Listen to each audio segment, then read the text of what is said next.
It's been a while since Anderlecht were at the top of Belgian football, with their fierce rivals Club Brugge stealing the limelight both domestically and in the continent with their recent good run in the Champions League. We will be looking to get them back to the top of Belgian football, winning the cup and winning the league, hopefully on multiple occasions, as well as gaining some sort of success in Europe. Let's have a look and see what that all means.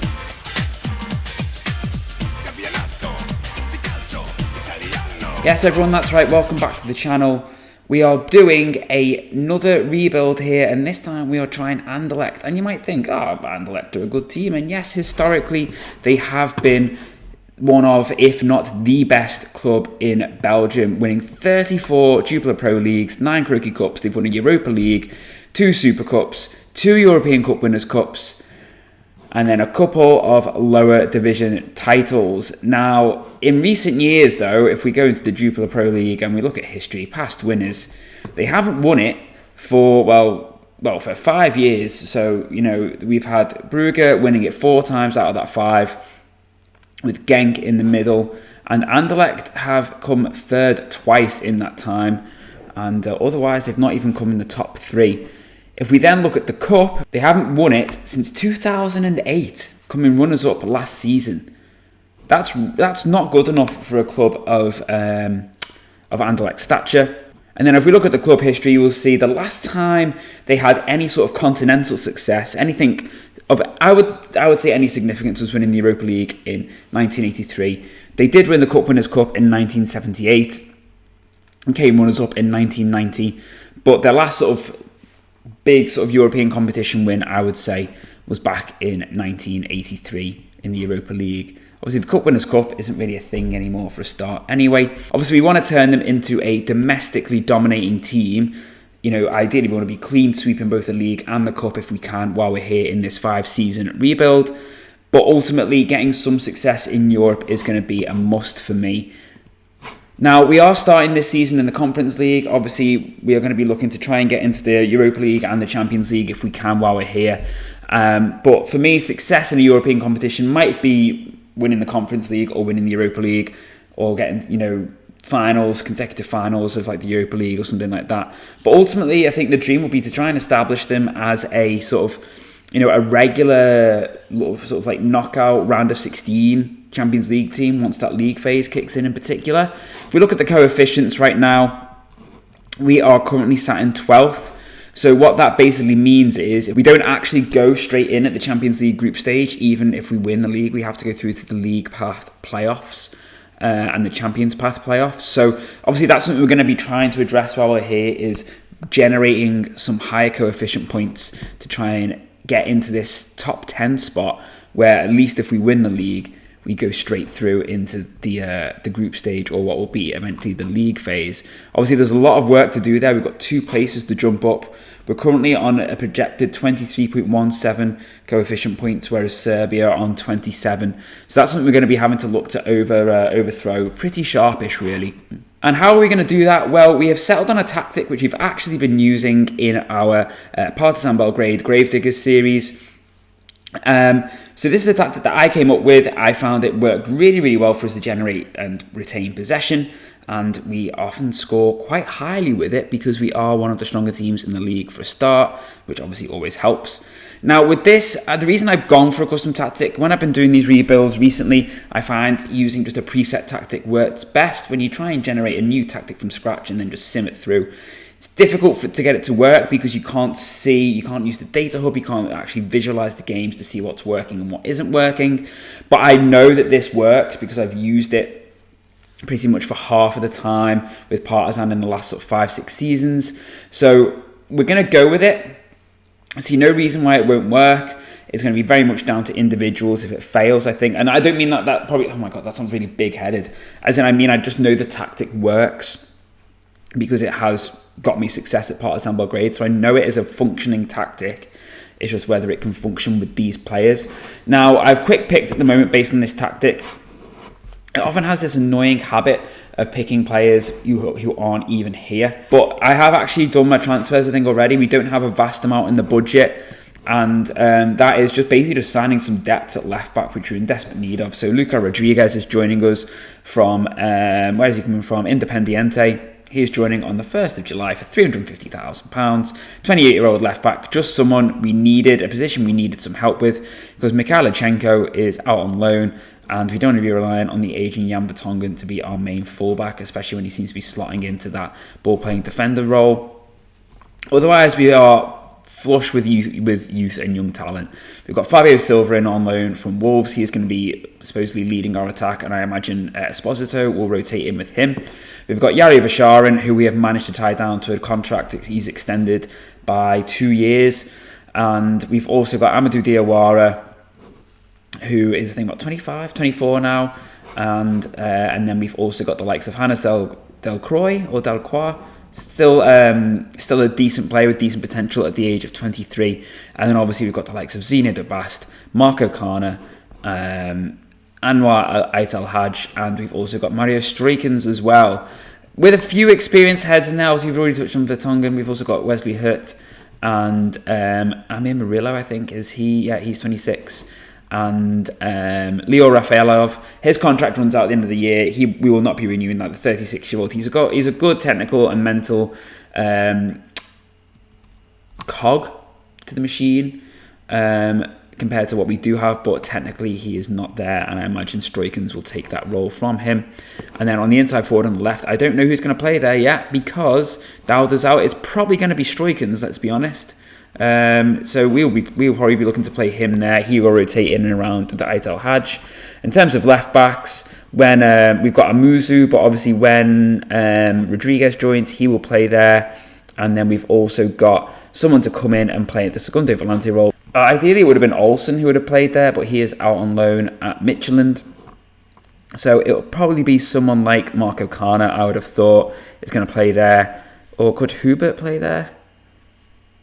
Probably not, and he is also 34, and I will not want to be relying on him. Christian Arnstadt, we could probably train to try and play that role. He's young, so let's get that doing. But otherwise, yeah, like I said, we don't have a huge room to manoeuvre in the transfer market with that small budget. So hopefully we will be able to get by with what we have and build on that for next time. And next season we'll have a bit more money to spend. In terms of the facilities, they're pretty good already. We will look at trying to get them improved once we have a bit more clout with the board.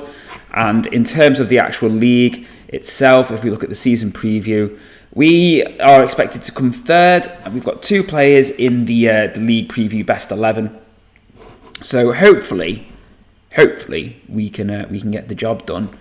Transfers out, we've got a couple of players leaving. Noah Siddiqui is going out on loan. We've just given him a new contract, and he wanted to go out on loan to help with his development. That was part of the contract. Majid Ashimiru is also going to leave. He was transfer listed when we got here, and we saw no reason to change that. And we've also let, where is he? Colin Kuzmans leave. He was our backup keeper, 29-year-old. I would rather focus on having Bart Verbruggen as our backup keeper, really, and rely on him to come in and fill in for Von Kronbrugge. And we've also offered a contract to this guy, Lino. He was a free agent, good young German keeper who looks like he could certainly develop into a decent goalie, but if not, we'll just sell him on for profit. So what I'm going to do is I'm going to sort out any sort of little last bits of business that we can look to do, but I'm not expecting to do any. So if we don't do any, you'll see us at the end of season 1, and hopefully we'll have something to shout about. Well, everyone, the first season here has been a massive, massive letdown. One thing, by the way, that I meant to say at the start of the video, and this is not me making excuses, but in real life, Anderlecht are actually struggling. I think as of today, I checked, this is the 26th of Feb. They are currently sat in 9th place. And when I looked the other week, they were even lower down, sort of 12th, 13th, something like that. So, I know as we've touched on, they haven't been doing well lately. So whether they've been a club in a bit of transition and they have been struggling. But we ended up coming 7th in the league, and we came 3rd in our European playoff sort of little mini group thing. So we didn't even get into the championship group. But then again, neither did Brugge, who obviously have been dominating the league recently. We had 4 draws and just the 1 win in our Europa League conference group, which meant that we came 3rd, missing out by a point behind Rijeka from Croatia, with Slavia Prague winning the group. They were our 1 defeat. And Antwerp knocked us out in the quarter-final of the Croaky Cup. Now, I did jump in January just to do a couple of transfers, and they did actually have a bit of an impact for us, particularly Bruno Costa, who we signed from the Porto B team for 350k, and we also signed Angelo Preciado for 625,000. Basically, just a rotation option at fullback, right fullback, to take a bit of pressure off Amir Murillo. No one else really left, as far as I can remember. No, I don't think they did. We just had a few free transfers going out, and that's it. In terms of the overall performance, if we just sort of start with goals, we have Fabio Silva weighing in with 20, with Francis Amuzu coming in off the left getting 11, and then it's Benito Raman and Bruno Costa, the new signing in the January, weighing in with 8. But you can see in terms of like average ratings in recent games, there's been a lot of poor performances, and the overall average rating, our best performer was Amadou Diawara, and then Wesley Hurt, Marco Kana, and Hannes Delcroix leading the way, really. And a lot of other players just didn't really deliver, which is a real shame, but maybe that's partly why Anderlecht are struggling in real life. Maybe the squad's just not good enough, or what, I don't know. And by the way, before anyone starts saying, oh, it's your tactic, because we're using a custom-made tactic, I did actually do a separate sim as well, just for the first half of the season, just to see how a preset tiki-taka would work, and it went even worse. So we were actually like 13th before the winter break, and then we've obviously sort of rallied, basically. I mean, if we look at some of the performances, so this is after the winter break. As you can see, there's still quite a few defeats going on here, some really poor results against our rivals, but there's a lot more wins there than there was in the first half of the season, where it's pretty shocking, coming in around here. So yeah, really disappointing, to be honest with you. But like I said, maybe there is a reason why the club is struggling in real life, and why this club that used to be so dominant is really struggling, in Football Manager. But this is how things finished, with Genk winning the league in the playoffs ahead of Standard Liège, Cercle Brugge, and Ghent. And yeah, as I said, we came 7th in the end, so we've got a lot of work to do. We've not got a massive amount in the transfer budget. We've got just under 10 mil. I did have to shift some around to actually get us some more wages as well. So we'll just have to see how we get on, really. But I'll see you at the start of Season 2 after I've done a load of transfers. Well, everyone, it's 1st of July and we've spent pretty much all of our money. And we focused on signing 2 attacking players, with Fabio Silva and Esposito leaving. I felt like they were 2 sort of big holes that we needed to replace. Esposito was mainly playing second fiddle to Fabio Silva, and we've still got Benito Raman, and then obviously we've got Mario Stroikens and Anwar Ait Al Hajj, also who we're going to be looking to give some more game time to in the future. Although Al Hajj has just signed a new contract, and he did want to go out on loan to help with his development, which is going to happen, so that's fine. He's going to get some guaranteed first team minutes out on loan in Netherlands by the looks of things. So first up was Muharrem Huskovic. We signed him from, I think it was Austria Wien, for 5 million in total. He had a sort of reasonable season out on loan, starting out in Austria. And we've also brought in Santiago Castro. So I got a little thing in my news feed saying that Argentina under 20s won the under 20s World Cup. And I was like, oh, well, who have they got? So I looked at this guy, and his determination's not great, but he's also got a lot of generally just good all-round ability.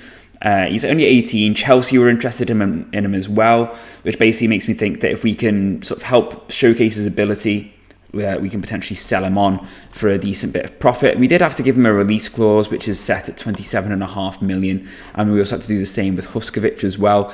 I think his is set at a similar sort of amount, 27 million for him. In terms of the finances, obviously when we saw the debt, it was like 99 mil. It's now come down to 66. We've still got a bit of transfer debt. In terms of outgoings, I don't really foresee us losing too many players, hopefully. I think we're probably quite settled with who we have for now. And I'm hoping that some of these, obviously we've got quite a good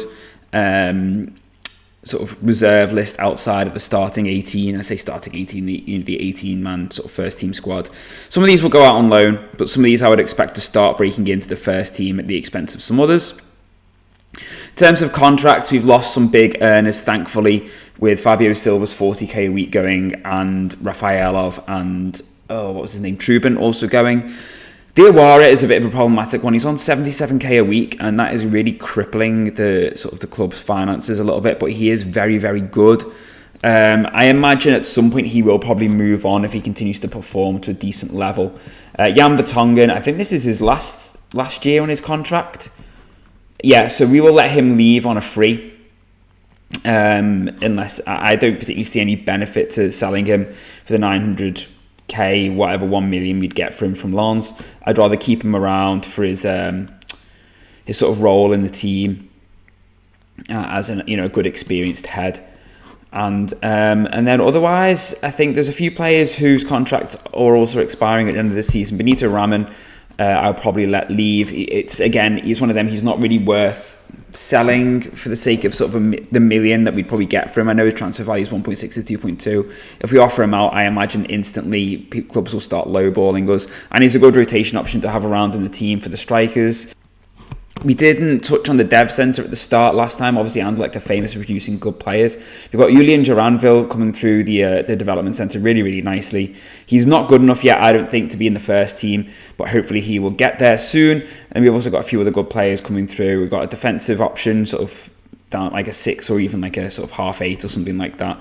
And then we've got another keeper in Wout Meza, and then just some other good defensive options who hopefully in a couple of seasons will be ready for some more first team action. In terms of competitions, we've just got the league and the Croquis Cup to play, and the board want us to finish in the top 6 and reach the semi-final of the cup again. Hopefully with the squad as it is, this is currently the best 11. I really want this to improve itself, but I'm expecting players like Zeno de Bas to start coming in and playing more, and then we'll probably look at shifting Hurt on maybe next season when he's only got a year left on his deal. He is wanted at the moment, but I have no intention of selling him. I'd rather keep him around just because he is a good option for us. I would expect Mikhailichenko to start shifting out for Vertonghen at left back, same with Rodriguez. And then we've got Murillo at wing back, and then we've also got where was he? What was his name again, everyone? What was his name? Preciado to come in. I would expect Stroikens to start coming in around the front three as well, over either Costa or Amuzu. He's had a new contract, which is good. He's here for the foreseeable, hopefully. And I think without further ado, I'll do the next season. Well, everyone, it was another disappointing league campaign here with Anderlecht. It showed promise, it really did at times, and we'll get into why that never sort of manifested in a bit. But we ended up coming 7th in the league, and then we had a pretty rotten European places playoff, and we ended up just finishing 4th in that, which is abysmal. It's really, really poor. And then once again in the cup, this time we went one better, but we got knocked out. I think, was it Antwerp who knocked us out last time as well? But they knocked us out in the 7th round at this point.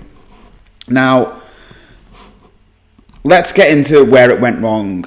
So, again, not a great start to the season, and then things picked up, a few defeats scattered in here and there, but we did start to really build some momentum around about November, December time.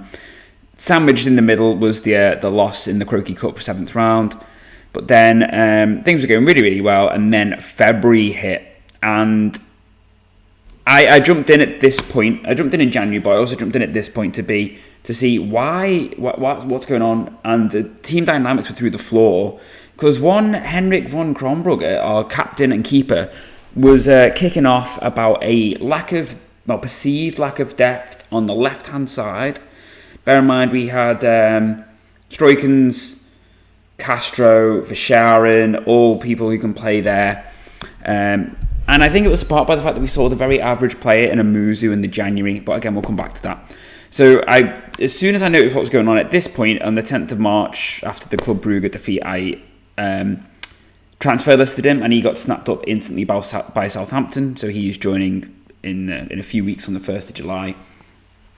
Banished him from the team, and look at that, 3 wins on the bounce, wonderful.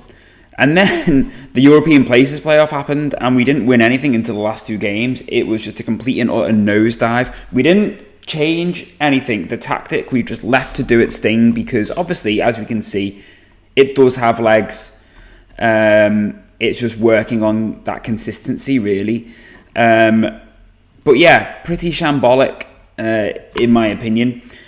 Another thing we noticed, by the way, is that I was like, what's the season finish? I was like, what's the assistant like? Because he's the one who takes charge of the games. Awful. Judging player potential of like 10, player ability 10. I think a man in management was like 9. So we sacked him straight away and have replaced him with the best that we could afford on the meager wage budget that we had. Now I did mention that we sold Amuzu. We sold a few other players in the January as well. So if we look at, I think it was here. So Colasin, someone we've not seen. He was like a 22-year-old striker who was never going to be good enough. Mo Dowda also wasn't really getting game time, so we decided to let him go. We got a bit of money for him. Same as Benito Raman. He was moaning. He was leaving at the end of the season. He literally hadn't kicked the ball. I know in the summer we said we were going to keep him around as an option, but he didn't kick a ball, so we got rid of him. Francis Amuzu had a really good season first season, decent numbers, but he wasn't doing it again this season. So I made the decision to sell him to try and allow Stroikens, etc. to start playing a bit more. As he was blocking that pathway on that left wing for a lot of our youngsters. Same with Jan Vertonghen, so we were going to let him see out his contract into the summer. But we had players like Mikhailichenko, Lucas Fernandez, all getting annoyed that he was playing over them. And it made sense to sell him now to try and keep those players happy rather than have to replace our whole left side of defence in the summer. So we sold him for 250k. His physicals had dropped off a cliff as well. Christopher Olsen had played quite a lot, and I had no issue with him at all. But then he came and said, I'm going to explore my options at the end of my contract, which is next year. So I was like, right, fine, just leave now, just go, and we'll start playing like Noah Siddiqui in that in his role instead. So he left in the January. Michael Jackson. No, I just couldn't get my words out then. He's left. In terms of business that we've done coming through now, so we got given we had about 15 mil in the transfer budget and a decent wage budget, as you can see. So we have moved quickly to try and strengthen our midfield, because I feel like that is where possibly problems have been coming from, because with Huskovic up top, he's had a decent breakout season. Dennis Pratt, he was available on a free, decent midfield option, and he started at Anderlecht, so he'll help with the homegrown club and all that stuff. So we brought him back. Jandro Orellana, we'll touch on why we've brought him and Jurgen Kellenkamp in a minute. He is coming in basically to sort of help bulk out that deep line playmaker role, and could probably also play the Volante role as well, as could Kellenkamp. I think he could do the Volante role really nicely. Luca Romero is coming in from Lazio as a sort of number 10 wing rotation option, just so that Verscharen's not carrying that number 10 role all the time, and he's got a bit of flexibility to move around. And then with a space opening up on the left flank, we moved to bring in Liberato Cacaci from Empoli. So we're just waiting on him to agree to his contract, and then he'll be here. And then we've also improved our goalkeeping options, because we're selling Timon Wallenreuther as well. So we brought in Nicholas Hedel from Rapid. He looks a class keeper. I've seen him on a couple of simulations that I've done on the Partizan Belgrade file. I think he now plays for Man United. And on the Hertha Berlin sim as well, rebuild, he was also playing at a really high level. So he's hopefully going to be our new keeper. Outgoings, right. We've already touched on Von Kronbrugger and Wellenreuther. Wesley Hutt, we decided to sell him. His contract was expiring next season, and he was turning 30. I didn't want to offer him a new contract because he is also blocking up a player pathway for someone like De Bast or someone like that. So we're selling him to Zenit. We're getting some money for him. Lucas Rodriguez was livid that he wasn't playing enough, so we're selling him. Kylian Sardella, he wasn't playing at all. He wasn't that bothered, but he just wasn't playing, so we're selling him. Diawara was someone who was also moaning, basically, about this left flank thing. And he didn't enjoy big games, which I never really like having as a trait for a player. And plus his wages, 77k a week, were just a massive, massive sink. That was just sucking a massive chunk of our money each week. So he's gone to Sevilla. We're getting 10 mil for him, and that's it really. I don't really see us doing much else, to be honest with you, in terms of transfers. But yes, this is what I mean. If we go into tactics, so also he doesn't get on with Delcroix or Delcroix. I think it's Delcroix. I'm not sure, which is a shame. So I'm thinking that with him gone, it'll be Del Croyans, De Bast will basically become our centre-half pairing. At least that's what I'm hoping. I really want to try and start making the most of this phenomenal youth system that we have. It's just a real shame that we've had some players who've just really plugged that up and just not delivered as well. If we look at the squad, top performers, we've got Amadou Diawara. Typically, I was just saying about selling him, but he is going, as is Hurt, another great player. Bruno Costa had a really good season, but really tapered off towards the end. That's why I'm hoping someone like a Luca Romero will take some of that pressure off him as well. Considering this guy cost us 350k, is now worth 9 million tops, which is really, really good just for a random sort of option that we signed. We had a really, really good season from Vasharin with 21 goal contributions, and he's signed a new contract. Marco Kana had a good season as well. He's wanted by Brighton. De Bast didn't really play. He was mainly a rotation option. Huskovic really, really tapered off right at the end. 19 goals for him in his breakout season. Nilson Angulo also coming in. I may well look at signing on with a striker option, but we have got Santiago Castro, who can also play up front, alongside Stroikens, and we'll have Aitel Hadj coming back too. So we do have options, and to be honest, I might actually just leave the striker options as it is, with Huskovic being the number one, and then we've got Castro and that who can flood in around and offer some depth there. The only thing is now I'm going to sim through until we get to the new season, and then we can see what our best 11 is going to look like. Right, everyone, this is our best 11, apparently, with the players that we currently have. And it's looking pretty good. We've got a lot of nice lines forming. It's playing Marco Kana now as the central defender instead of Zeno de Bast, which I do find surprising. Maybe that will change as the season goes on. But we're looking at Costa still on the right, Vasharin, Stroikens or Strukens, I'm not sure. Huskovic up top, Orellana, Ekelenkamp, Murillo, Kana, Del Croy and Mikhailichenko. And we've still got the likes of Aitel Hadj, Liberato Cacace, Dennis Pratt, Preciado, Santiago Castro to come in. Luca Romero is there, Sadiki's there, Ndiaye and Arnstad as well. So hopefully this can get us just at least, you know what I just want? I just want to finish. I just want to achieve what the board wants for a season. I'll take that. Really, I want European football, though. I want some sort of European football. How is the league is now 11th, to be fair, so that's gone up. And what does that get us? Still the same garbage. One more place, though, and we'll get a group stage. Obviously, it's the league phase now, starting in the Champions League. So, no pressure, guys, those of you who are representing Belgium, but get it done. I'll see you at the end of Season 3, everyone. Hopefully, we've got a bit to sing about. Well, everyone, this seems to be the season where things have really nicely ticked and fallen into place. The only downside was we lost on penalties in the Croquis Cup to, I think it was Genk in the end, with Huskovic missing a penalty in the shootout for us to lose. However, I don't think we can be too disappointed with Huskovic when he banged in a goal every 87 minutes, getting a total of 47 goals in 47 games. 46 games, actually. And as you can see, his goals to appearances ratio for the club now is phenomenal. He is wanted. He's doesn't enjoy big matches, which I find a bit strange. He's generally doing very, very well. So well, in fact, that he was a top marksman in Europe, beating Mbappe and Lewandowski. Considering as well that that Belgium is a lower coefficient as well, it meant that he really had to outperform the Mbappe and Lewandowski to actually get that top spot. Just out of interest, Mbappe just got 28 goals in all comps. Are they not even in the Champions League? Surely not. Where's the Champions League there? And then Lewandowski got 28 goals as well. Yeah, there's something going on there. Maybe it's just because I wasn't in the Champions League, it's not showing it. I don't know.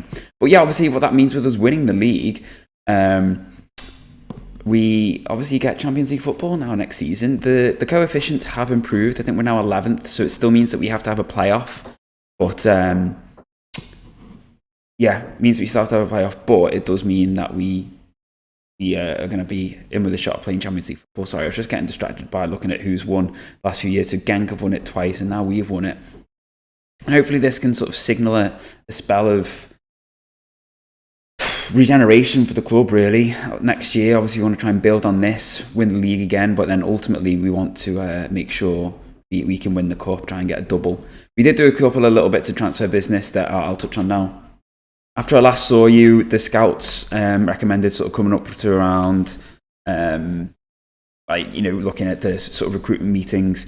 They recommended Fagioli as a midfield option because he was available on loan. And suffice to say, he was immense. And Pyrie was available on a free. He's been kicking around for a few FMs now. I've been aware of him for a while. I'm sure a lot of you have as well. And we brought him in just as a bit of a rotation option. I don't think he played that much, but Fagioli was immense. Look at that, 35 appearances, 11 assists and a goal, 7.37 average match rating. He had an option to buy for, I think, 6 mil. Yeah, and we've hit that to bring him in. We got given about 6 million additional transfer money on what we'd already made. So we have also moved to make a Callencamp's loan deal a permanent transfer. He had another decent season. He was basically, in the end, with Fagioli coming in, he ended up being a little bit of a rotation option. He still played plenty. He was still more than happy to join us. And in terms of Pyrie, he didn't play that much, to be fair. He was getting a bit annoyed, even though he came in as a squad player, I think.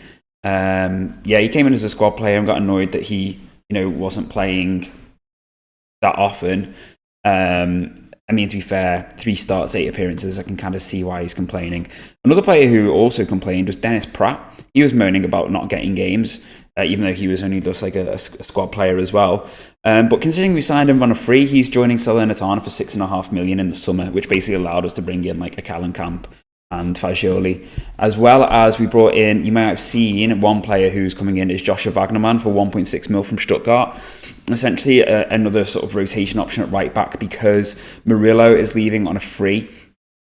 That happened in the January. I must admit, I thought I'd offered him a new contract, but it turns out he ended up is going to Mexico, I think. Yeah, on a free signing. And we are also losing Preciado as well. In fact, he might have left already. Basically, he was complaining about not getting game time because Murillo was playing, and to the point where, like, literally, he just wasn't interested in staying. So we're letting him go as well. He's going. Preciado's going for like 3 times what we bought him for. I think we're getting like 1.6 mil for him or something. So that's no complaints there. And then we've got where is he? Siddiqui can play at right wing back or right back quite happily. And then we've also got Wagnerman coming in. So they'll basically just take over that role on the right without us really having to do much else in terms of recruitment.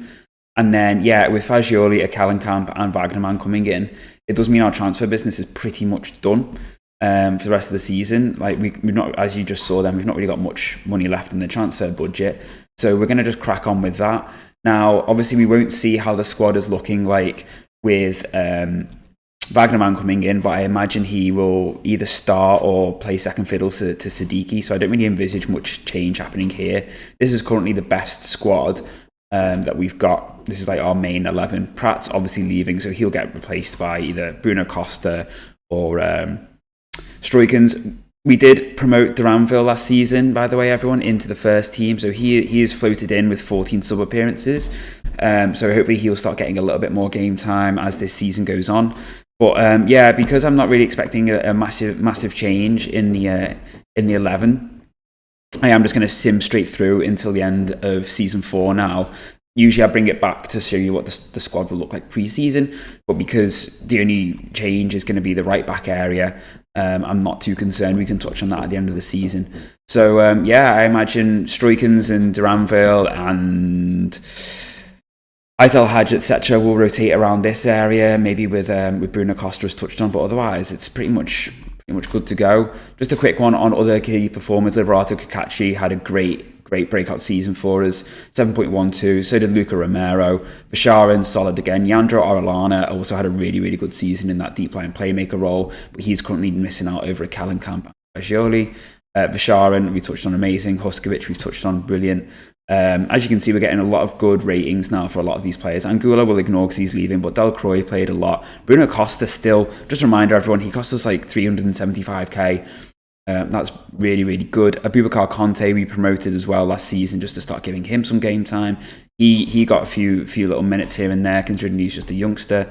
Nicholas Heddle also doing really well. Basically just played all time now. Number one keeper. Zeno de Bast still struggling to break in, so I'm hoping that's going to change. Yeah, we'll get cracking, everyone, and I'll see you on the other side. Oh yeah, also, sorry, before I forget, Santiago Castro, he's signed a new contract, or in the process of hopefully signing a new contract. I have offered him a new one, and he seemed happy to accept, so hopefully he will stay, and he will continue to develop, and we can probably look to sell him on. I don't think he's going to get much better than he is at the moment, really. I mean, you know, he's only 20, but his determination's low. I think he's going to struggle to sort of push on much more. But if we can get him to have another good season, we can probably sell him at the end of season 4 for a bit of money. Yeah, we'll see what happens. I've waffled on enough. Let's go. Season 4 has ended, and we came second in the league this time. We came runners up behind Ghent, and they will go. I think they'll go straight to. No, they won't even go straight to the league phase. I don't know what's happened with the group, with the Champions League coefficients and stuff. We are entering in at the League Path second qualifying round, and the active draw for that is 5 weeks. But just skipping aside from that, we won the cup this time. We won in extra time, and we also won the Super Cup, like the season opener, kind of like, you know, Community Shield, etc. And yeah, slightly disappointing. In the Champions League, we got knocked out in the league phase. I'll show you the teams we had because it was quite brutal.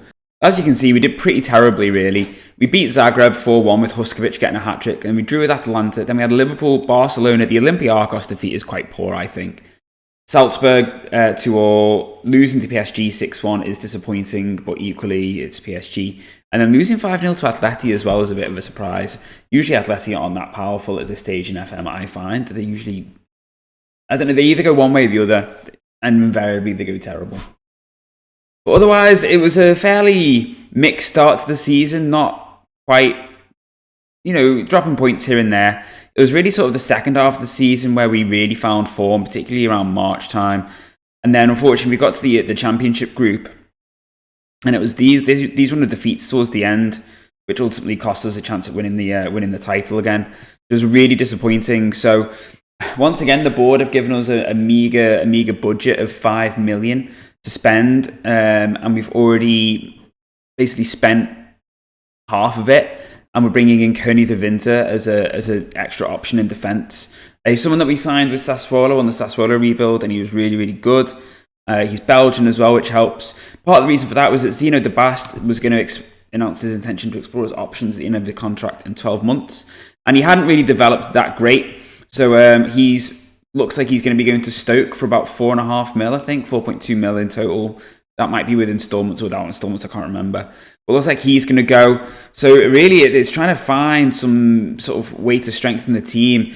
We have also made a move to get a player I quite like in Kenan Yildiz from Juve. He's coming in on loan with an option to buy for 9 mil. We've got him on the Partizan save, and he's doing really nicely. But otherwise, it's going to be quite tough. It's trying to find the right areas to spend to improve. I think going forward is probably an area we do need a little bit of strength and depth. If you look at our, if we look at the top performers from last season, Fagioli once again, Delcroix doing really well. Aitel Haj barely played, so we wouldn't really trust that, and he's leaving on a free. He's not really developed that well either. We've got Orellana and a Callenkamp, Kakachi, as you would expect. Luca Romero doing really, really well. Wagnerman having a decent debut season with Siddiqui. Sharon, once again, pretty solid and reliable. And then we had Nicholas Heddle doing well. Bruno Costa still amazes me. 24 goal contributions. He's worth 15 mil, and we signed him for 350k. I still can't get over that. And his numbers that he's putting up every season have been ridiculous. So good. Zeno Debas we've touched on. Marco Kana once again delivering the goods. Huskovic just to 31 goals this season for him in all comps. But still doing very, very well for him. Obviously tapered off at the end there. Maybe we need another striker option just to rotate in and around with him, because Santiago Castro, I think, has mainly been playing out on the wing. Stroikens is also not really developing that great. He's obviously not turning into the sort of player who can command a place in the starting 11. He's got decent value, and it'll give me some money. I'm half tempted to sell him because I don't think he's going to really push on and develop much more than he is already. And then otherwise, it's, we're kind of then getting into the dregs of some of the players, really. So I think that's probably something we're going to look to do, is maybe sell Stroikens.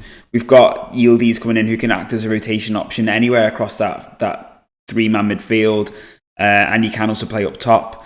So I think that's what we're going to do, actually. We probably look to sell Stroikens and try and keep as many of these players as possible. This is the thing with this sort of rebuild, to be fair, is you don't get a huge amount of money from the board. So ultimately, if we want to develop, it's either giving the players that we have the chance to play and grow and to a point where they're a good level, like we have done with the likes of Kana, Delcroix, Debast we tried, didn't really work out. Siddiqui, it has definitely worked out with him. Huskovic, obviously we signed him quite young. He's done really, really well. Julian Duranville, unfortunately, is leaving. He's not really played much, and he's another one kind of like Stroikens, who I think his development is kind of a little bit limited. Hopefully now with the winter update just coming out, they might get buffed a little bit. Obviously Duranville has left to go to Borussia Dortmund. So yeah, it's one of them. I think we need to sort of really try and strengthen the attacking options up front just to provide a bit more support. So then that's what I'm going to look to try and do, and then I'll see you at the start of the final season here on the Anderlecht rebuild to see how we're going to approach. Let's just see. Really, what I think I want to try and do is do like the domestic treble, so Super Cup, Croaky Cup, and the league as a minimum, and then just see where we can get in the Champions League. So I'll see you on the other side. Right, everyone. I think our transfer window is done, and we are just about ready to kick off our Champions League campaign. We've got a good 2 weeks to go. For that, we've got the Pro League Super Cup. So the board is once again just wanting us to finish in the top 6 places, be competitive in the Champions League, reach the semi-final of the Croaky Cup. Obviously, the last 2 seasons we've reached the final on one occasion. They want us to win the Pro League Super Cup. Obviously, we won it last season. I would hope that we can beat Ghent this season. But big question: how have we strengthened the team? Well, a player who's been on our radar for a good couple of seasons. We did try and get him on loan, but City weren't willing to let him come to us. Is Kaiki, and we actually signed him, believe it or not, for free because his contract expired. And as you can see, since he's joined City, he's mainly been farmed out. So he's been to Pacos de Ferreira, San Etienne. Last season was at West Brom, and then we've managed to pick him up for nothing. Yusuf Atal, 30-year-old right back, is someone, again, we managed to pick up on a free. Someone who's just going to come in and provide a little bit of depth at right back, a bit of experience. We've also touched on Kenan Yildiz. I'm really happy that he's here. He's someone who's just going to come in and, help support that left wing slot primarily. But he can also play as a number 10 and out on the right, as well as through the middle. Koning de Winter, we already knew we were signing, but this is just what he's looking like at the moment. And I'm happy to have him in. He's, like I said, he's basically just going to be someone to help bulk out that defence with a little bit of extra quality, bit of pace at the back. Especially with the Bast leaving, it was important to get someone in who could compete with the likes of Marco Kana and Halas Delcroix. And I think De Winter definitely does that. We have signed Liam Delap, once again, another Man City player. Someone who's going to come in. He, again, also doesn't enjoy big matches, but he is also consistent. So I am hoping that for the price we got him for, which was 3.4 million, he's going to be a bit of a steal. And hopefully he can provide some much needed support for Huskovic. And hopefully between them two, we'll be able to get over the line with our success for this season. So as it is, this is what the best 11 is looking like. So Huskovic up top, Romero on the right, Bashar and Costa making up the rest of the midfield, attacking 3. With Orellana, Fagioli in the double pivot with Kakachi, Delcroix, Kana and Wagnerman, with Hedl in goal. So final season here at Anderlecht. Let's see if we can get over the line and win all the domestic trophies. Well, everyone, our 5th and final season here on the Anderlecht rebuild has finished, and Mixed bag, I would say. Very, very mixed bag. We regained the Jupiler Pro, very tight by the looks of things, just finishing 1 point ahead of Genk. But I mean, our goal difference was far superior. Genk also knocked us out in the quarterfinals of the Croaky Cup, so we didn't even get to a semi-final. And then we were runners-up in the Pro League Super Cup. Who did we play? Ghent this time. They beat us 2-1. Champions League, I did see this. So Braga knocked us out in the Champions League at the third round, and then they got knocked out in the playoff by Fener. And then Braga knocked us out in the round of 16 in the Europa League. I did see this, we actually came 8th in our Europa League group. Europa League group phase. It's still, I've just redone the real name fix with the update, and it's still coming out as Roma being Capitolini. I'm going to have to look into that. That's really frustrating. Anyway, but yes, so in the league, came top. Now, what was the league table like? So we were actually quite a way off Genk by the looks of things before the league split. Was it? No, for just the 4 points, but then we roared back. You'll notice Liam Delap featuring quite heavily here, and that is because Muharrem Huskovic left for Bayern Munich on the 1st of September. I found this out in January. And he went to Bayern Munich for 39.5 mil up top. But you can't see because I'm in the way, but it has the potential to be 53 million with add-ons. Now, another deal you'll clock there is Nicolo Fagioli. He left in the January for Spurs for 23.5 mil. Again, I did not have any say over this. I jumped back in maybe like the 19th, 20th of January and just saw that these two players had left. So I started the sim in whenever I last saw you, July, August time. So I didn't see the Huskovic deal. I just saw that Liam Delap was banging the goals in. So in the January, our scouts found this new gen Alessandro, who we picked up with the money that we had in the transfer budget. And we still got a fair chunk, to be fair. I'm lying. We've got 10 mil, but we've got quite a lot in the wages, which would give us a bit of flexibility there. A few players are leaving on a free, though, which is frustrating. Players that we weren't intending on letting leave, but players like Conte and Theodore, who I thought had agreed to new contracts. Dominic Peters as well, another one. I thought I'd agreed to new contracts, but it turns out that they just hadn't. In terms of incomings, that was all we did in the January was Alessandro. If we look at the squad, though, how did we do here in this final season? We've got a Kellenkamp leading the way with 22 goal contributions. He really seemed to come into his own with Fagioli leaving. Santiago Castro started to get a few more games towards the end. Luca Romero with 40 goal contributions in 57 games. And then we've got the likes of Liam Delap weighing in with 35 goals and 8 assists. Is seriously good. Visharan, 10 goals, 16 assists. Liberato Gakache is now wanted by Milan. We've got Bruno Costa, a little bit of a dip for this season for him, but still weighing in with 14 goal contributions. Wagnerman with 4 assists. Kearney De Winter played a lot. Predominantly at right back, I think. Marco Kana consistently performing as well. We just take a look at Luca Romero. This is what he's looking like now. He's doing really, really well. Seriously impressive from him. When you think we signed him for 11.25 mil. So that's good going. Santiago Castro, who's he wanted by Watford. De Kellenkamp is wanted by Villa, Fulham, West Ham and Napoli. And Romero is wanted by Leeds, Wolves and then the big guns. So some really good form. Kaiki, I'm surprised, didn't play more. But I suppose Luca Romero was probably mainly playing in that role. And then obviously had Visharan through the middle with, I assume it will have been... I'm not sure who on the left. Yildiz played a lot off the left, to be fair. I mean, I think in terms of how things have been on this rebuild, I think they've definitely gone well. They could have gone a little bit better. I was hoping for a bit more success in Europe, but maybe it was a bit too much to ask. But 2 out of 5 Jupiler Pro League wins and getting to 2 Croaky Cup finals, winning 1, winning a Super Cup. And, the club is in a really good position, I think, now going forwards to sort of, with the players that we've got and the players that we've developed, more importantly, they've got really good potential to kick on. In terms of finances, the debt has now come down by just under 50%. Just under 50%. Is that right? Yeah. So it was 99k at 99 mil. So we've not quite halved it yet, but still getting there. And yeah, generally pretty good.